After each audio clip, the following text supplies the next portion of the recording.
नमस्कार दर्शकों, आज हमारे साथ में है एक बहुत ही प्रसिद्ध पत्रकार और वार्ताकार ताहिर गोरा साहब। ताहिर गोरा साहब नमस्कार। मैं आपका परिचय करा दूं अपने दर्शकों से। ताहिर गोरा साहब इस वक्त टैग टीवी के कर्ता धर्ता है, कनाडा में, टोरंटो में रहते हैं ये। आपने कई बार इनको देखा होगा और इनकी तकरीरें सुनी होंगी, इनका टैग टीवी भी देखा होगा। उसके अलावा ये बहुत समय तक पश्चिम में पत्रकारिता कर चुके हैं और बड़े नामी पत्रकार रहे हैं। और इस समय ये पत्रकार होने के साथ साथ एक्टिविस्ट भी हैं, कुछ रिफॉर्मिस्ट भी हैं। तो ऐसे एक मशहूर शख्सियत को हम आपके सामने लाए हैं। ताहिर गोरा साहब, कैसे हैं आप? जी नमस्ते नमस्ते, बहुत बहुत धन्यवाद। आपने याद किया और बड़े अच्छे शब्दों में मेरी यादें भी वापस लौटाई।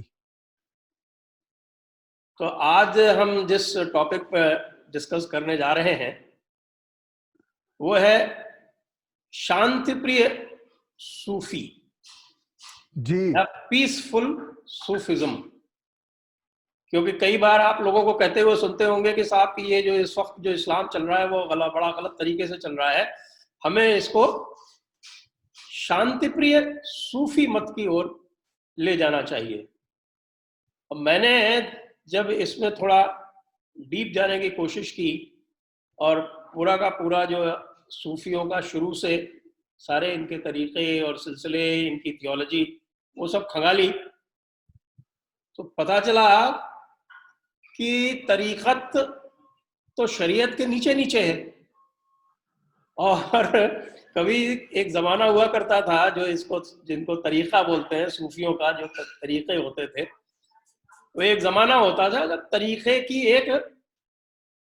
इसका एक अलग वजूद होता था, इसकी एक अलग एग्जिस्टेंस होती थी। और वो ज़माना 9th सेंचुरी में बीत गया। उसके बाद इक्के दुक्के चलते रहे, कोई आपको इक्का कोई बुल्ले शाह जैसा कोई मिल जाए या कोई ऐसा। लेकिन तरीक़त और शरीयत का जो फ़र्क था वो मेरे ख्याल से इब्न तैमिया के बाद तक पूरी तरह से ख़त्म हो गया। और पिछले 700-800 साल में तो हमको दिखा नहीं। और जहाँ तक हिंदुस्तान की बात है, और हिंदुस्तान का मतलब मेरा ये पूरे बर्रे सगीर से है, जहाँ तक इस पूरे सब कॉन्टिनेंट की, उपमहाद्वीप की बात है, इसमें तो कोई इक्की दुक्की शख्सियत यदि छोड़ दीजिए जो कि एक्सेप्शंस प्रूव द रूल उस डॉक्ट्रिन में आ जाती हैं, तो मुझे तो कोई लगता नहीं है। आपका इसमें क्या अनुभव है?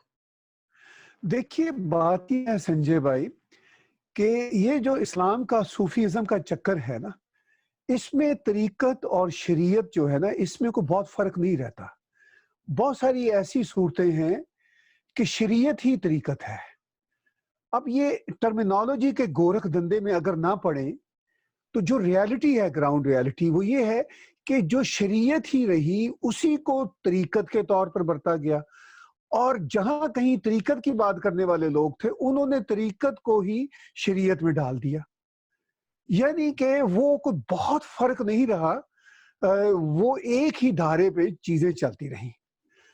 सूफीइज्म के कई कल्ट हैं, जी हाँ। बहुत कल्ट हैं। मैं इसको कल्ट कहूंगा। ये इनफैक्ट जो है ना, कोई रास्ता नहीं है। देखिए, तरीक़त जो बात थी उसकी बात जुड़ी हुई थी रास्ते से। रास्ता वो था जो जमीन के साथ जुड़ा हुआ हो। जमीन के साथ तो कोई बात जुड़ी हुई नहीं थी, तरीक़त की भी जुड़ी हुई नहीं थी, शरीयत की भी जुड़ी हुई नहीं थी। एक ख्याली दुनिया थी। शरीयत भी ख्याली दुनिया है, तरीक़त भी ख्याली दुनिया है। सिर्फ आप टर्मिनोलॉजी तो जो है ख्याली ना, दुनिया ही मानते हैं। जी, टर्मिनोलॉजी जो है ना वो मुख्तलिफ। अब ये ख्याली दुनिया नहीं तो क्या है कि जी प्रॉफिट मोहम्मद घोड़े पे बैठ के चांद पे गए थे। तो इससे अच्छी वो हैरी पॉटर की कहानी क्या हो सकती है? ठीक है। अच्छा, ये वो लोग कहते हैं जिन्हें चांद नजर नहीं आता ईद के मौका पर और दुनिया चांद पे पहुंच चुकी है। यानी ये वो तरीकत और शरीयत के लोग जो हैं, बार बार आपको और मुझे कहेंगे जी कि prophet peace be upon him घोड़े पे बैठे और चांद पे पहुंच गए, आसमान पे पहुंच गए, बल्कि वो चांद से भी ज्यादा आसमान, सातों आसमान की सैर करवाते हैं। ठीक है। अच्छा, इनका अपना ये हाल है कि हर साल ये 21वीं सदी में ये चांद को ढूंढ ढूंढ रहे होते हैं, इनको चांद ही नजर नहीं आता, और वो 3-3 4-4 ईदें हो रही होती हैं, और इनको ये नहीं पता कि लोग तो चांद तक पहुंच चुके हुए हैं। तो ये इससे ज्यादा ख्याली दुनिया क्या होगी? आपने खुद एक बड़ा ही बढ़िया आर्टिकल लिखा सूफीज्म पर। जी, मैं दुनिया को कहता हूं कि वो आपका इतने कम शब्दों में इतना कम्प्रीहेंसिव आर्टिकल है कि एक तरह से इस्लामी सूफीज्म जो है ना, उसका पूरे का पूरा आपने हिस्ट्री समो दी है उसमें। मैं आपको मुबारकबाद देता हूं उस पे। धन्यवाद, थैंक यू, ठीक है। शुक्रिया। अगर कोई भी शख्स किसी भी धर्म से ताल्लुक रखता हो, वो इंग्लिश में आर्टिकल लिखा है, वो आर्टिकल पढ़ ले तो पूरी हकीकत जो है ना संजय भाई, उस पर रोशनास हो जाती है। अब देखिए, मैं आपको ना सूफीज्म की जो अपनी परसेप्शन है ना, उसकी एक स्टोरी सुनाता हूँ। जी, मैं कसूर शहर में पला बड़ा। मेरे घर के मैं छत पे चढ़ता था पतंगे उड़ाने के लिए, कसूर तो तो बुल्ले शाह उससे का शहर है? बुल्ले शाह, मैं वही बताने लगा हूँ, जी, छत पे चढ़ता था पतंगे उड़ाने के लिए, तो बुल्ले शाह के टॉम किया वो जो ऊपर का था ना गुंबद, हाँ, वो हाँ। मुझे नजर आया करता था। हुँ, हुँ। तो पतंगे उड़ाते उड़ाते मैं तंग आके ना, तो मेरे घर से कोई हार्डली 200 मीटर की वॉक थी, हार्डली। ठीक है। तो हमारा उस जमाने में टीवी नहीं हुआ करते थे, हाँ, हाँ। लाइब्रेरियों से जाकर किताबें लाया करते थे, जी, किताबों की दुकानें भी नहीं हुआ करती थी। तो मैं वॉक करके बुल्ले शाह के वो जाया करता था, वो जो जिसको मजार कहते हैं, अहाता। जी हाँ। तो वहां पे मैं जाया करता था, तो जुमेरात का दिन होता है जिसमें उर्स होता है, हुँ, हुँ। यहाँ पे हमारे साउथ एशिया में। उस उर्स में क्या होता था कि एक कवाली गाने वाला शख्स बैठा होता था। I was a kind of may be 14 year 15 year old tin. तो मैं जाता था, तो एक आदमी कवाली गा रहा था और उसके साथ और कवाल बैठे होते थे। तो उस वक्त मुझे नहीं ये पता होता था ये कौन साहब हैं। वो बाद में खुला कि वो नुसरत फतेह अली खान थे। वो अच्छा। वहां कवाली गाने आया करते थे। वो ओके। बड़े अच्छा। नुसरत फतेह अली खान सूफी मजाज आदमी थे, क्योंकि हुँ, उनका ना तरीकत से ताल्लुक था, ना शरीयत से ताल्लुक था। हाँ, बुल्ले शाह भी सूफी मजाज आदमी थे, उनका भी ना तरीकत से ताल्लुक था, ना शरीयत से ताल्लुक था। आपने अभी जो पीछे बात की ना एक्सेप्शन की, तो बुल्ले शाह एक एक्सेप्शन थे। सही है। जो ये रिबेलियन थे, जो ये कहते थे कि भाई ये कैसे मुमकिन है कि मैं सूफी तब हूं जब मैं अपने आप को आइडेंटिफाई करूं किसी भी धर्म से। हुँ, वो कहते थे धर्म से बाहर जाके ही आप सूफी हो सकते हैं। हुँ, तो ये एक डेफिनेशन मुझे समझ आई। मैं पंजाबी हूं कि पंजाबी शायरी में पढ़ा करता था और अपना सर धना करता था। तो मुझे जो सूफीइज्म बुल्ले शाह से मिला, वो मेरे, मैं उनको अपना प्रॉफिट भी कहता हूं वैसे, अच्छा। वो मुझे ये समझ आई और मेरे हमसाए भी थे वो। हुँ, हुँ। मुझे उनसे ये समझ आई कि भाई सूफीइज्म का अगर कोई रास्ता है तो वो तो धर्म से बाहर जाके होगा। हाँ, हाँ। धर्म के अंदर रह के तो सूफीइज्म हो ही नहीं सकता, वो तो सेल्फलेसनेस की बात है। हुँ, और जब आप कहेंगे कि मैं नहीं हूं, हुँ, हुँ, सब कुछ तू ही है, वो हुँ, खुदा को नहीं कह रहे, यूनिवर्स को नहीं कह रहे, अपने दूसरे इंसान को भी कह रहे हैं हुँ, कि हुँ, भाई मैं कुछ नहीं हूं, अपनी निगेशन है। हुँ, दूसरे को कह रहे हैं कि तुम हो। तो ये वो एटीट्यूड था जो मुझे ट्रू सूफी का एटीट्यूड मिला। जब मैंने ट्रू सूफी का ये एटीट्यूड समझा, तो मुझे फिर समझ आई कि ये जो सेंट होते हैं, हुँ। साधु होते हैं, संत होते हैं, ये सब एक ही कैटेगरी के हैं लोग।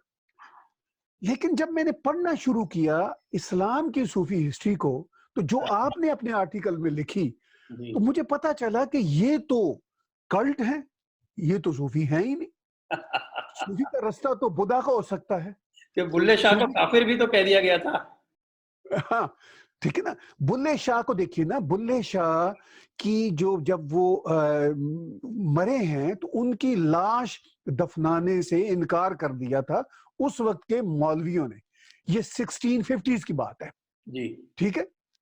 और बुल्ले शाह ने कहा तेनू काफर काफर आख दे तू आहो आहो आख, यानी तुम्हें काफर काफर कहते हैं और तुम कहो हाँ मैं हूं। ये है डेफिनेशन सूफी की, अगर कोई हो सकती है तो। लेकिन मैं जब से ये सूफीइज्म का फ्रॉड चला ना, अब तो कमर्शलाइज हो गया ना।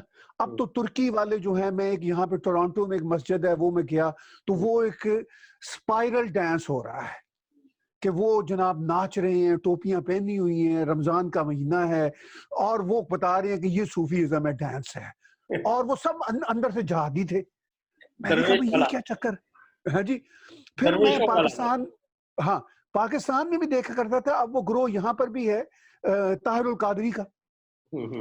अच्छा, वो क्या था कि कलाशनकोफ बरदार 8-10 आसपास होते थे, बड़ी बड़ी जीपों में ये लोग आते थे और जिक्र और विर्द किया करते थे और लोग लाखों रुपए उन पर निछावर करते थे, ठीक है। और वो सब पैसे समेटते थे और उनके जो कलाशनकोफ बरदार लोग होते थे, जो आसपास कलाशनकोफे लेके फिरते थे, वो कलाशनकोफे भी भूल जाते थे, पैसों को फटाफट बैग में डालना शुरू कर देते थे, ठीक है। तो ये अच्छा, ये कल्ट जो है ना, तुर्कियों से लेकर मौलाना ताहिरुल कादरी तक, ये इतने शेड्स हैं सूफीइज्म के कल्ट के। ये बजाते खुद एक खतरनाक एटीट्यूड बन चुका हुआ है। अच्छा, ये यही कहेंगे जैसे कुछ सूफी तबलीगियों में भी घुस गए हैं और कुछ तबलीगी सूफियों में घुस गए हैं, यानी अब वो फर्क भी समझ नहीं आती कि कौन सूफी है। तरीकत और शरीयत का फर्क तो बड़ी बात है, वो तो बड़ा फर्क है, इनके अपने कल्ट्स के फर्क समझ नहीं आते। ये एक एंटरटेनमेंट का भी बिजनेस है कि जो लोग डांस नहीं कर सकते, जो लोग म्यूजिक पर अपना सर नहीं धन सकते, वो इस्लाम की वो ये बात करके कि जी इस्लाम में पता नहीं म्यूजिक जायज है या नहीं जायज है, तो वो फिर सूफीइज्म की आड़ लेते हैं।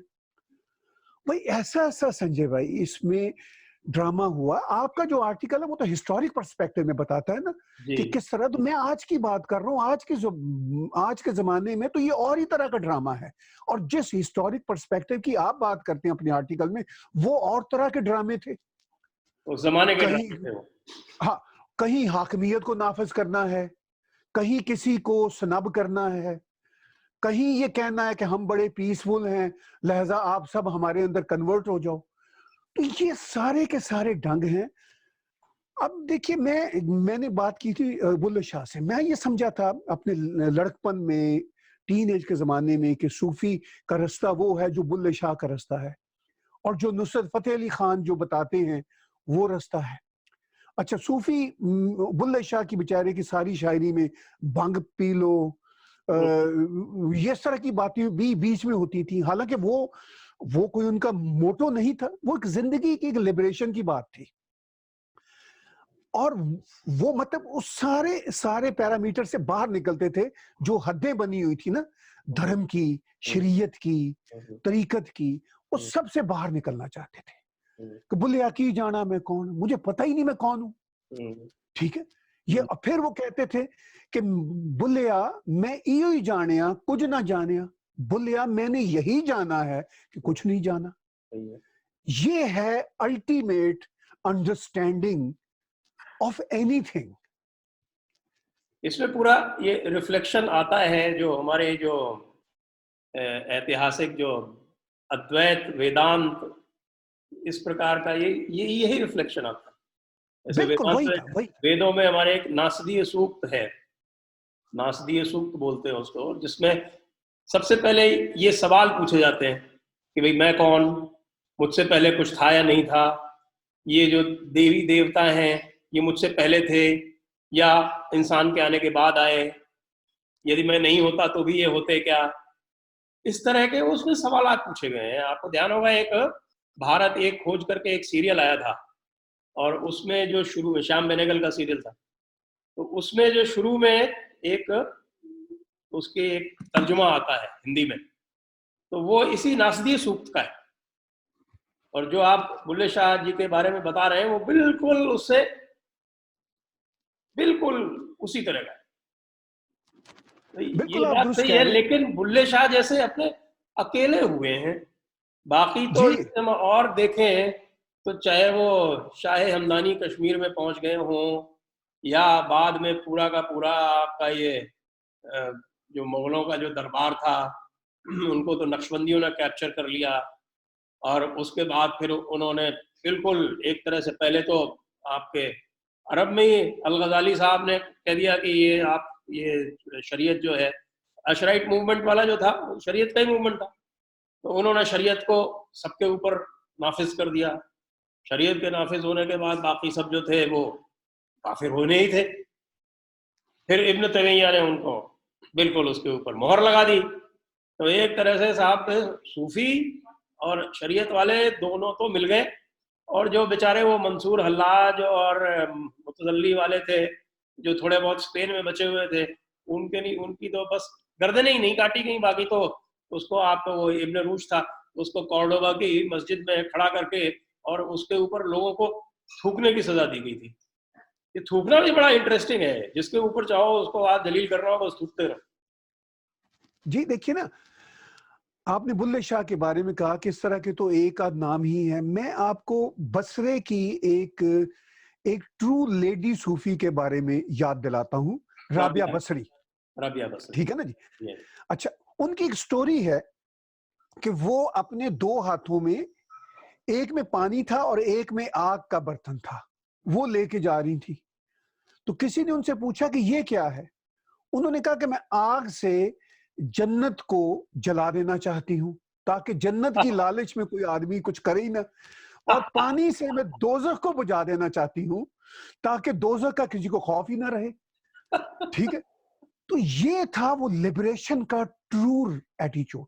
आपने बात की कि हमारी हिंदुस्तान की धरती के जो साधु और जो हमारी वेदों में लिखा हुआ है, जो हमारे बड़े-बड़े ज्ञानी थे, उनमें ये एटीट्यूड था। मैंने शुरू में संजय भाई अर्ज किया था कि चूंकि ये सूफी जो हैं, तरीकत और शरीयत दोनों वाले, ये धरती से जुड़े ही नहीं हुए ना, इनको पता ही नहीं कि इनकी मट्टी जो है जिस्म की, ये जो जिस्म मट्टी है ना, एक हमारा मादा है, तो वो जब मट्टी से, जमीन की मट्टी से नहीं जुड़ेगा तो कौन सी शरीयत और कौन सा तरीकत, कुछ भी नहीं है।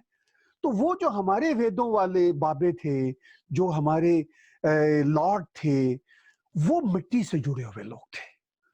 वो अपनी खोज मिट्टी से ढूंढते थे, वो अपनी खोज कहीं ख्यालों से नहीं लाते थे, और वो भी ऐसे ख्याल जो उनको सूट करते हों। इमेजिनेशन भी अच्छी चीज है, मैं उसको बहुत सराहता हूँ। पोइट्री है, लिटरेचर है, इमेजिनेशन उनकी फाउंडेशंस है। लेकिन इनकी तो इमेजिनेशन भी नहीं थी। इमेजिनेशन तो बी फ्री माइंड की होती है, ये तो फ्री माइंड वाले लोग भी नहीं थे।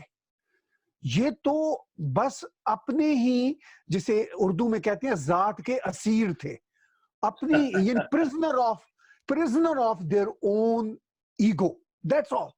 और उस पर ये इंटरेस्ट का कारोबार करते थे, उस पर ये हाकमियत चलाते थे, उस पर ये अपने ही जैसे लोगों को अपना गुलाम बनाते थे।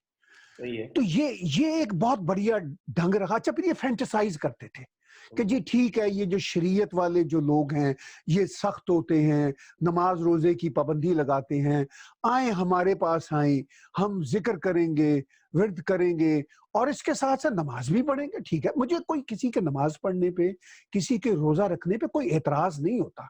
मैं, अच्छा आपने बात की कि बुल्ले शाह जैसे बहुत कम लोग हैं, लेकिन मैं आपको इंटरेस्टिंग बात बताऊं, मैं सैकड़ों ऐसे लोगों से मिला हूं जो नमाज पढ़ते हैं, रोजा रखते हैं।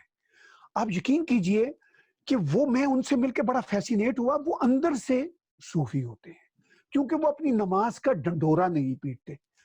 ठीक है, करोड़ों लोग हैं जो नमाज पढ़ते हैं, मैं उनमें से सैकड़ों की बात कर रहा हूँ, यानी 0.00001% ऐसे लोग भी हैं जो जो जो जिनको आदत पड़ी है। मैं आपको एक एग्जांपल दूंगा, एक कमाल के आदमी, गॉड ब्लेस हिम, मतलब जब मैं गॉड कहता हूँ, यूनिवर्स ब्लेस हिम, भगवान ब्लेस हिम, वो थे अब्दुल सत्तार ईदी साहब, जो हाँ, बड़ा पाकिस्तान का एक नामी ग्रामी आदमी थे।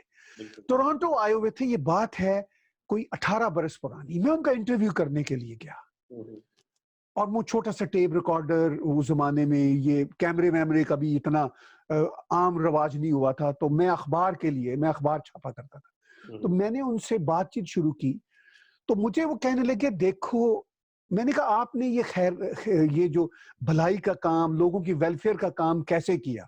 तो वो कच्ची लहजे में उर्दू बोलते थे। तो कहने लगे कि भैया बात ये है कि ये जो खैर का काम है, ये मुसलमान की फितरत में नहीं है। अच्छा। ये हमारी फितरत में नहीं है। मैं डर गया। तो मैंने कहा आपने शुरू किया? कहने लगे हाँ, मैंने सोचा कि लोगों का भला हो जाए। तो मैंने कहा ये तो बड़ा अच्छा काम है। तो उसका नहीं, मैंने अच्छे काम के लिए नहीं किया, ये मेरे अंदर था, मैं बस करना चाहता था, मैं किसी से ये अवार्ड नहीं लेना चाहता था। अच्छा, अब वो बातें करते करते बीच में नमाज का समय आ गया, वो शाम की नमाज का, उसका जरा वक्त कम होता है। तो मुझे कहने लगे कि मुझे 5 मिनट दो, मैं जा रहा हूं।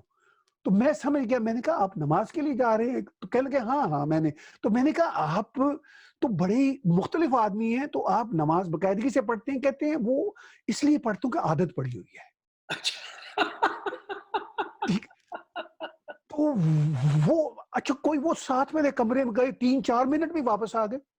तो कहने लगे तुमने पूछा तो बता दिया, वरना वो सिर्फ आदत पड़ी हुई है, इसका मेरी नेकी से, मेरी भलाई से कोई ताल्लुक नहीं है। तो मैंने कहा कि ये जो आप नेकी का काम दूसरा करते हैं, लोगों की इंसानियत की खिदमत करते हैं, तो इसका तो भलाई से ताल्लुक है। कहने लगे नहीं, इसका भी मैं भलाई के लिए कुछ नहीं करता, ये भी आदत पड़ी हुई है। ठीक है। तो वो जो एक सेल्फलेसनेस थी, मैंने इस तरह के बहुत सारे ऐसे बिजनेसमैन जिनकी छोटी छोटी दुकानें हुआ करती थी, कसूर में, बुल्ले शाह की गलियों के आसपास, लाहौर में, मैं मिला हूं उन लोगों से। कुछ मैंने ऐसे लोगों से भी मिला जो टाई लगाते हैं और बड़े वो हैं, ब्यूरोक्रेट टाइप लोग हैं। वो भी कुछ थे जो जो ना नमाज की बात करते थे, वो नमाज पढ़ते थे, बाकायदगी से पढ़ते थे, लेकिन वो उनका भी यही था कि ये हमारे अब रूटीन का हिस्सा है। लेकिन उनके पूरे अमल दखल में उसकी कोई चर्चा नहीं थी, और उसको वो एक परचम के तौर पर लेकर नहीं चलते थे। तो ऐसे लोग आपको भारत में मिल जाएंगे। मैं भारत आता हूं तो मुझे ऐसे कई मुसलमान भारत में भी मिले हैं, मैं उनकी बहुत कदर करता हूं। तो अच्छा, ये वो लोग हैं। एक मुझे एक ऐसे ही बंदे ने कहा, उसने कहा, मैंने कहा फिर आप तो सूफी हुए, आप ना अपनी नमाज की चर्चा करते हैं, ना हज की, ना रोजे की, किसी बात। तो कहने लगे अगर मैं खुद को सूफी कहूंगा तो फिर मैं फ्रॉड हो जाऊंगा, क्योंकि मैं कोई भी लेबल नहीं लेना चाहता। जो कुछ मैं ये करना चाहता हूं, अपनी पीस के लिए करना चाहता हूं।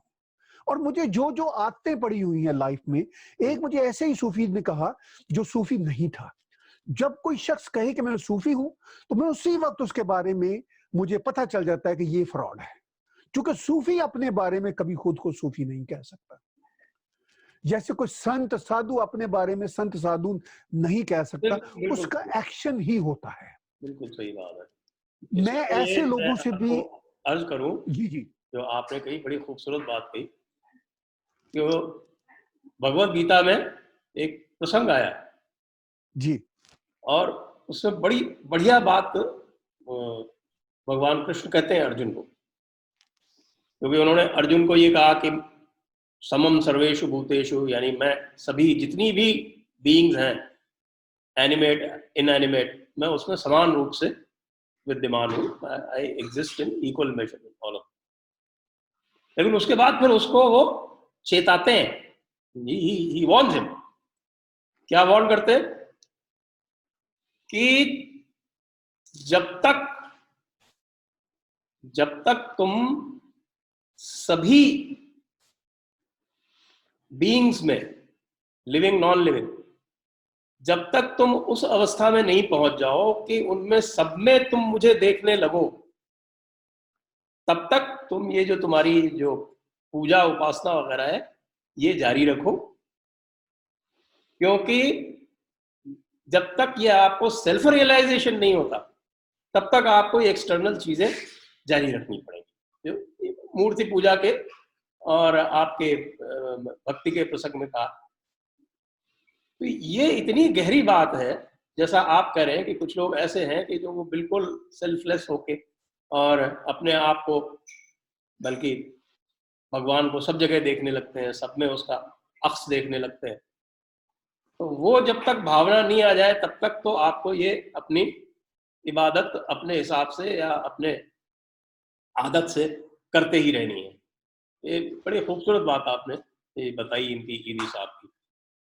लेकिन जी, मैं देखिए इस पे आऊँ जी, आपके अपने, वैसे तो बहुत लंबा हो जाएगा लेकिन अपन मुगलों से शुरू करते हैं, जी, जी, जी। क्योंकि आजकल मुगलों का बड़ा ज़माना है, बड़ी चर्चा है मुगलों की। हमारे जावेद अख्तर साहब और तारिक फ़तेह साहब ने अचानक मुगलों को बहुत पॉपुलर कर दिया। जी, जी, जी। तो ये जो मुगल थे, इन्होंने सबसे पहले, ये पहले थे जिन्होंने अ, खलीफा को मानने से इनकार किया। और अकबर ने तो अपना खुद की एक खिलाफत शुरू कर दी थी, नए किस्म की। और मुगलों के यहाँ 250 साल तक सजदा होता था। और उस पे जब ये सारे सूफियों से और सबसे जितने भी थे उनसे सबसे ये पूछा जाता था कि भाई तुम्हारे यहाँ तो ममानियत है, अल्लाह के अलावा और किसी के सामने सजदा नहीं कर सकते, और बल्कि आपके ये जो हार्ड लाइनर, ये हनबली वगैरह, ये वहाबी वगैरह, ये तो प्रॉफिट मोहम्मद के सामने तक वो सजदा करने को गलत बताते हैं। तो ये आप ये बादशाहों के सामने कैसे सजदा करते हो? तो उसका आपने सुना होगा, बड़ा बढ़िया उन्होंने उसका रैशनलाइजेशन किया कि ये तो ताजीमी है, ये उबूदियत वाला नहीं है, सजदाए ताजीमी है, सजदाए उबूदियत नहीं है, हम इबादत नहीं कर रहे हैं। तो इसको वैसे ही एक उसका हुँ, बड़ा निज़ाम मानकर। और इन्हीं मुगलों के टाइम में आप ये देखिए, अकबर के मरने के बाद में पूरा का पूरा जो सारा है वो सब नक्शबंदियों ने हथिया लिया।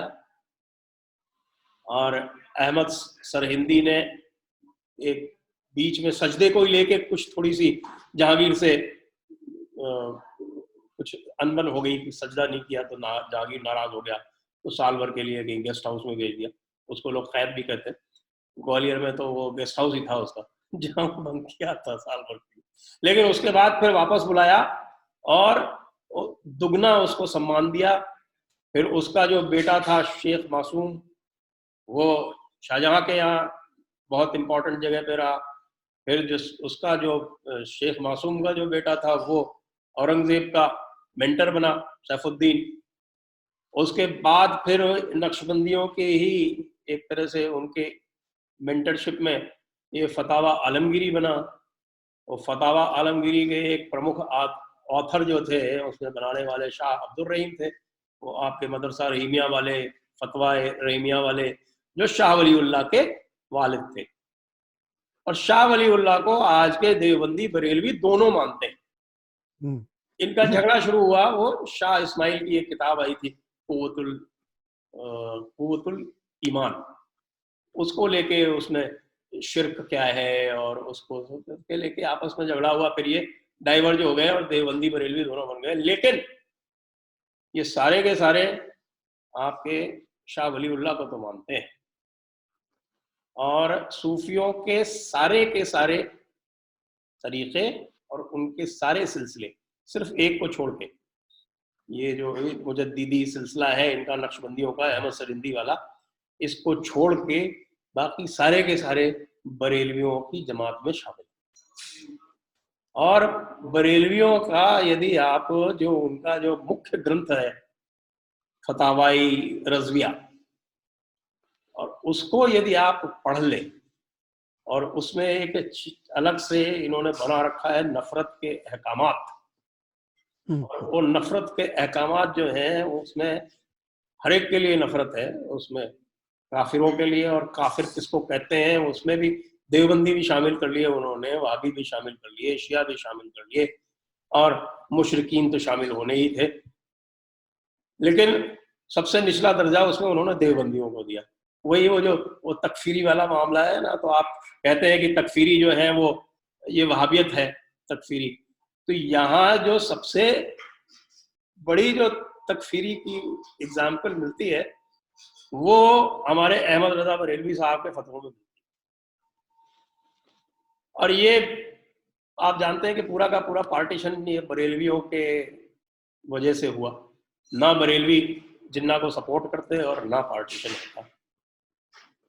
लेकिन हमारे लोग जो हैं इस चीज को समझते ही नहीं कि सूफी बड़े शांतिपूर्ण होते हैं, सूफी बड़े शांतिपूर्ण होते हैं। मैं तो कई बार ट्वीट करता रहता हूँ कि भाई वो जो सूफियों की फेडरेशन है बरेलवी जमात, जरा उनके जो मुख्य कर्णधार थे जिनको बोलते हैं चीफ फाउंडेशनल प्रिंसिपल वाले, जो फाउंडर थे उनके चीफ फाउंडर अहमद रजा बरेलवी साहब, जरा उनके फतवों को तो पढ़ लो। तो उनके फतवों को पढ़ने के बाद आपको पता चल जाएगा कि कितना शांतिपूर्ण है। मतलब मुझे तो बड़ी हंसी आई जब मुझे पता चला कि नफरत के अहकामात नाम से पूरे उनके अलग से एक वो छोटी सी बुकलेट अलग बना दी गई है कि ये नफरत के अहकामात हैं, ये हुक्म है, इनको आपको फॉलो करना है। देखिए, आपने बात की कि नफरत के अहकामात की छोटी सी बुकलेट, वो तो एक कंसाइज बुकलेट है ना। सैडली एंड अनफॉर्चुनेटली नफरत के अहकामात तो हमारी ये मुगलों की पूरी हिस्ट्री में भरे हुए हैं। इनकी हिस्ट्री किताबें जो है ना वो नफरत के अहकामात है। अच्छा, जब मैं भारत में देखता हूं कि मुगलों को हिस्ट्री के तौर पर बहुत रेवरेंस के साथ देखा जाता है, तो तब मुझे तकलीफ होती है। ठीक है, वो भारत की हिस्ट्री का इस तरह हिस्सा है कि वो एक इन्वेडर्स थे, गया और उनकी जनरेशन के बारे में जैसे जावेद अख्तर कह देते हैं कि वो तो इन्वेडर नहीं थे, वो तो भारत में पैदा हुए थे, उन्होंने वो एक दीन इलाही बनाया था। ठीक है ना भाई, वो शायद जावेद अख्तर के लिए तो आइडियल हो सकते हैं, लेकिन एक सच्चे भारतीय के लिए कैसे आइडियल हो सकते हैं? ये एक सवाल है, बहुत बड़ा सवाल है। जैसे हिटलर ऑफ कोर्स जर्मनी का हिस्सा थे, जर्मन थे, जर्मन हिस्ट्री का हिस्सा होंगे, जर्मन भी थे, और फिर हिटलर जहां जहां गए मार मारी की, वहां की भी हिस्ट्री का हिस्सा होंगे। लेकिन हिटलर को आप किसी तरह से ग्लैमराइज तो नहीं करेंगे ना, आप ये तो नहीं कहेंगे ना कि ये कोई बड़ा अजीम इंसान था।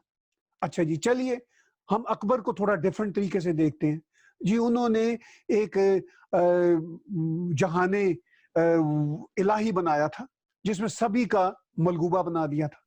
जब सभी का मलगूबा बनाया था तो उस जहाने इलाही का नाम वो की बजाय, इलाही की बजाय वो कुछ और भी हो सकता है। मतलब दीन इलाही की बजाय वो दीन और इलाही की बजाय को भारत का भी तो शब्द हो सकता था ना। जो जब वो भारत के सपूत बन ही गए थे, अगर जैसा कि जावेद अख्तर जैसे लोग ये कहते हैं कि वो इन्वेडर नहीं थे, born there, grew up there, तो अगर वो बन ही गए थे तो फिर दीन इलाही क्यों था? कोई वो मतलब भारत के दीन की बात करते। तो इससे ये पता चलता है कि वो ग्रो अप होने के बावजूद, 2-3 जनरेशंस रहने के बावजूद वो दीन इलाही के प्रचारक थे। अच्छा, खैर चलिए, कुछ अच्छी बातें भी होंगी, बुरी बातें भी होंगी अगर हम हिस्ट्री के कॉन्टेक्स्ट में देखें, लेकिन वो भारतीयों के आइडियल्स के तौर पर तो नहीं तारीख में लिखे जाने चाहिए। सिर्फ मेरा ये सवाल है।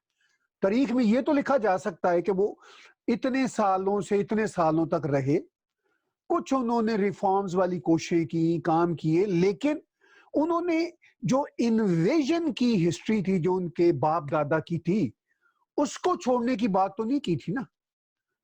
नहीं, बिल्कुल वो नहीं तो हुआ, अपनी बल्कि वो बढ़ता ही बढ़ता गया जितने दिन रहे। बट औरंगजेब के टाइम में वो बिल्कुल शबाब पे पहुंच गया। या देखिए ना, अब जैसे हम लोग हैं, मैं कनाडा आ गया हूं 20 साल से, 21 साल से रह रहा हूं, तो मुझे कैनेडियन इतिहास को आगे लेके जाना है ना।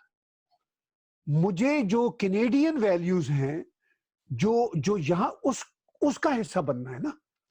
ये तो नहीं हो सकता ना कि मैं कहूं कि नहीं अब मेरा इतिहास यहां पे चलेगा, मैं यहां पे अपनी कदरें लेकर आऊंगा, चाहे मैं इमिग्रेंट हूं, चाहे मैं इन्वेडर हूं, किसी भी फॉर्म में हूं। तो वो लोग किसी भी धरती का हिस्सा नहीं हो सकते जब तक वो उस धरती का हिस्सा ना बने। ये एक सिंपल बात है, ठीक है ना।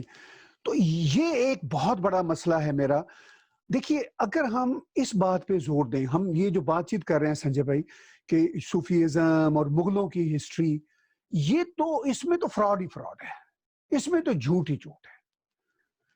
इसमें हिस्ट्री भी फुल फुल ऑफ लाइज है और सूफीज़्म भी फुल ऑफ लाइज है और फुल ऑफ डिसेप्शन है। ठीक है, रास्ता अब क्या निकालना है? देखिए, जो मुस्लिम्स हैं साउथ एशिया के, वो बांग्लादेश, पाकिस्तान, जी भारत के कुल मिला के 600 मिलियन से ज्यादा हैं।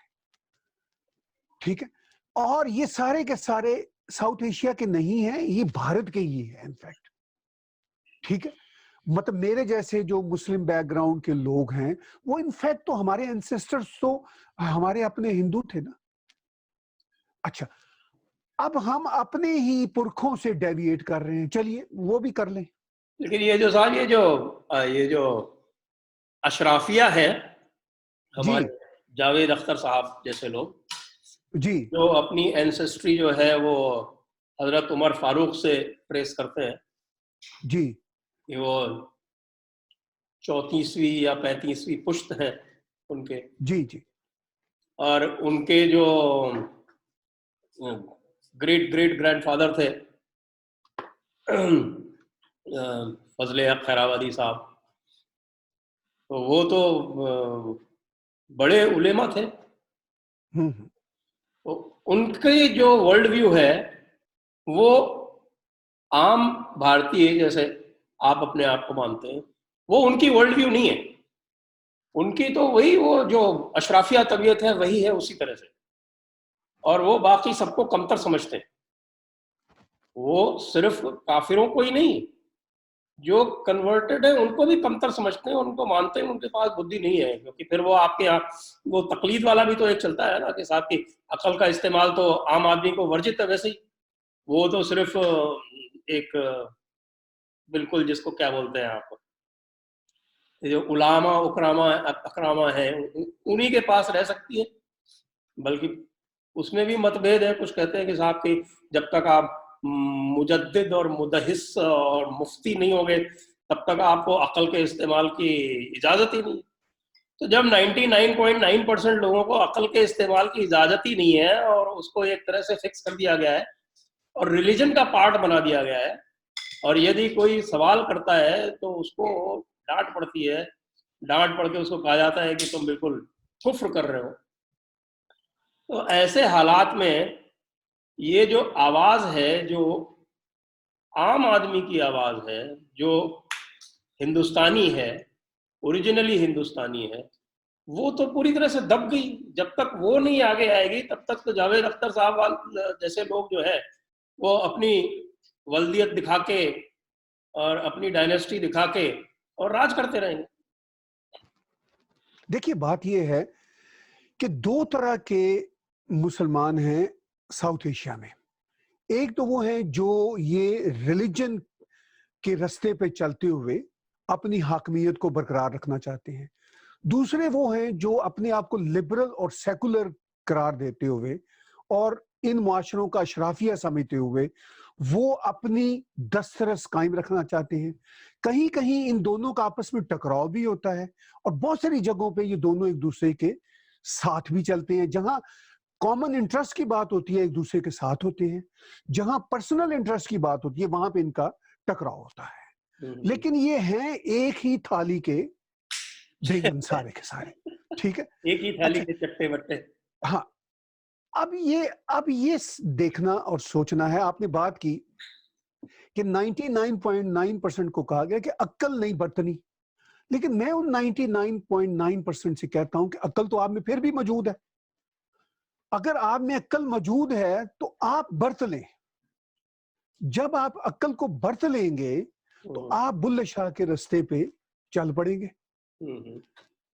जब आप बुल्ले शाह के रास्ते पे चल पड़ेंगे, जो सही सूफीइज्म का रास्ता है, वैसे तो मैं ये भी बड़ा वेग सी बात कर रहा हूं, सूफीइज्म का रास्ता मेरे नजदीक कोई भी सही वाला नहीं होता। सूफीइज्म सिर्फ अक्ल पे चलने, अगर कोई है रास्ता तो सिर्फ अपनी रैशनैलिटी को बरतने का है। अब जो हम देखिए, सोल्यूशन बड़ा इंपॉर्टेंट है संजय भाई। हम बातें तो बहुत सारी करते रहेंगे, करते भी रहेंगे, जी।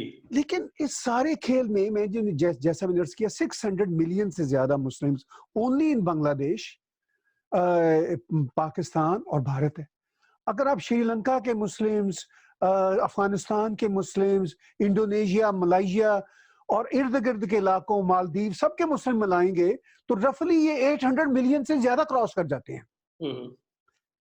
अच्छा, फिर जो मुस्लिम्स हैं वो तो माइनॉरिटी में रह गए 400-500 मिलियन बाकी दुनिया में। तुर्की में रह गए, ईरान वाले रह गए और मिडल ईस्ट के रह गए। अच्छा, वो तो बहुत ही माइनॉरिटी में हो गए। अब सारा जो है ना बांबड़ भूसा जिसे हम कहते हैं, वो ये भारत के मुस्लिम्स जो डिफरेंट कंट्रीज में बटे हुए हैं, इंडोनेशिया से लेके भारत तक, इनका है। इनको ये सोचना है कि अपने पुरखों के बारे में एक तो ये मान ले कि पुरख हमारे कौन है।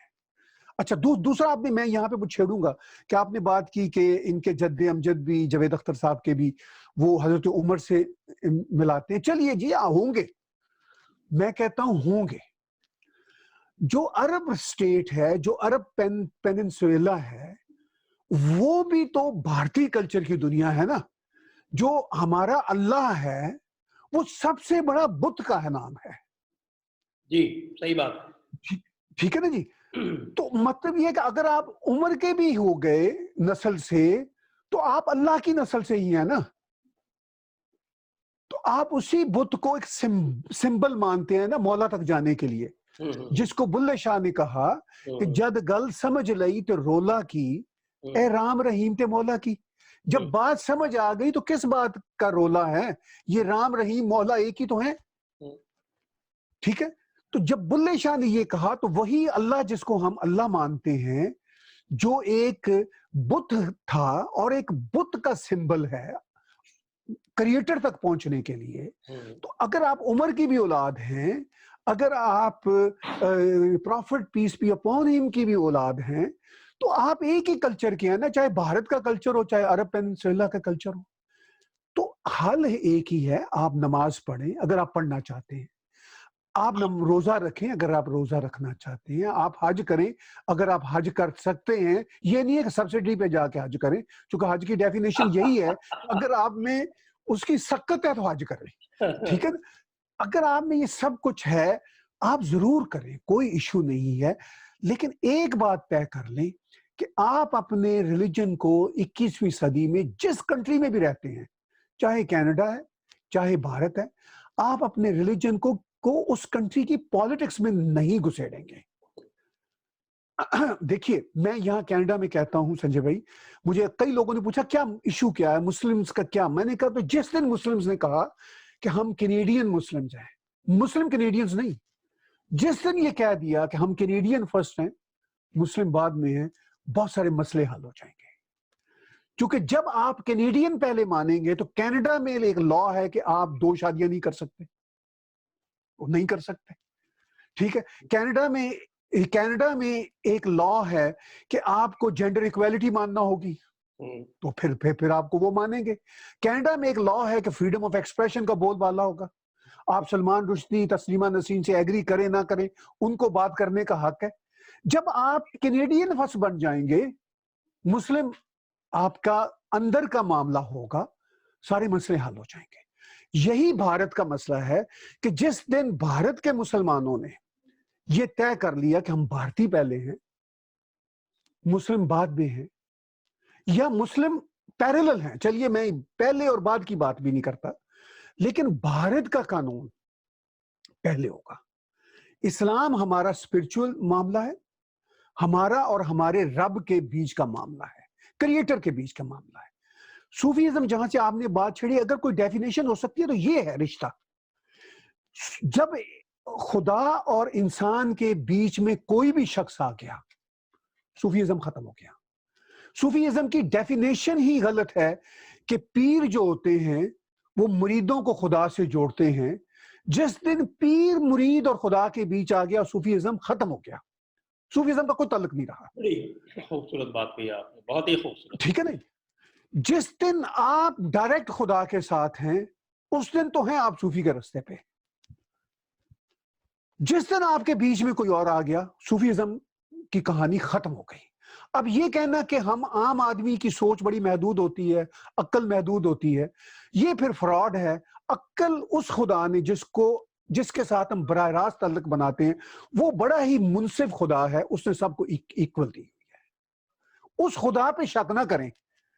अपनी अक्ल को किसी से कम तर समझना या किसी का ये कहना कि तुम्हारी अक्ल मेरे से कम है, तो वो क्रिएटर पर शक कर रहा है, किसी और पर शक नहीं कर रहा। तो ये मेरा यही सॉल्यूशन है। यही मैं कहता हूं अपने बहन भाइयों से, चाहे वो मुस्लिम हो चाहे नॉन मुस्लिम हो, कि भैया बात ये है कि आप क्रिश्चियंस हैं, आप हिंदू हैं, आप मुस्लिम हैं, आप सिख हैं, जो भी हैं, भारत में रहते हैं तो भारत फर्स्ट है। लेकिन इसमें भारत को भी एक काम करना पड़ेगा। भारत को अपने लॉज को अब यूनिवर्सल बनाना होगा। ये जो सेकुलरिज्म की बेसिस पर एकोमोडेशन की हुई है ना, गलत वाली, हालांकि भारत का कॉन्स्टिट्यूशन ग्रेट है, वो है यूनिवर्सल, लेकिन उन्होंने एकोमोडेट करने के लिए ड्यूरिंग द पास्ट 70 ईयर्स ऐसी ऐसी कुछ चीजें शामिल की हुई हैं। जैसे मोदी जी का आई सैल्यूट हिम कि वो ट्रिपल तलाक खत्म कर दी, हलाला के खिलाफ चल रहे हैं, वो जो इक्वालिटी ला रहे हैं ना ह्यूमन बीइंग्स में, वो ये जो पैरेलल लॉज है ना, ये खुदा के लिए भारत में खत्म कर दीजिए। लॉ भारत का कॉन्स्टिट्यूशन इटसेल्फ ग्रेट है, मैंने उसको पढ़ा हुआ है, उसमें बहुत ग्रेट है। वो उसके कुछ क्लॉजेज हैं कि जी ये फलां कम्युनिटी के एकोमोडेट करने के लिए फलां क्लॉज चले, उसको हम मान लेते हैं, वो सिर्फ निकाल दीजिए खुदा के लिए। तो बाकी जो है भारत वही है। और मैं ये समझता हूं कि भारत के मुसलमान धीरे धीरे समझने लगेंगे, क्योंकि ये 70 ईयर का जो है ना करेक्ट पॉलिटिकल करेक्टनेस का माहौल और सेकुलरिज्म के रॉन्ग मीनिंग। सेकुलरिज्म का नाम तो था separation of politics from constitution, separation of politics from religion या separation of religion from constitution. तो वो लेकिन हमने उसको नहीं माना। खैर ये एक अलग बहस है, मैं हिंदू राष्ट्र का हामी हूं कि हिंदू राष्ट्र को हम उस तरह की चीज के तौर पर नहीं दे सकते जिस तरह शरिया कंट्री होता है।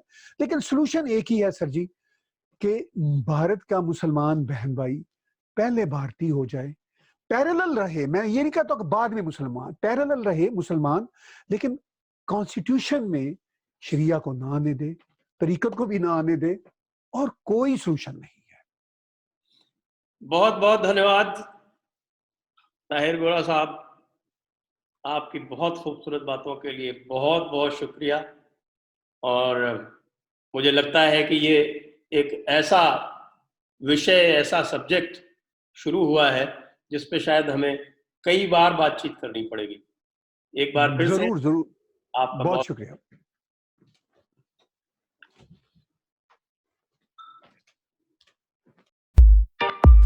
Press the bell icon on YouTube and don't miss another update.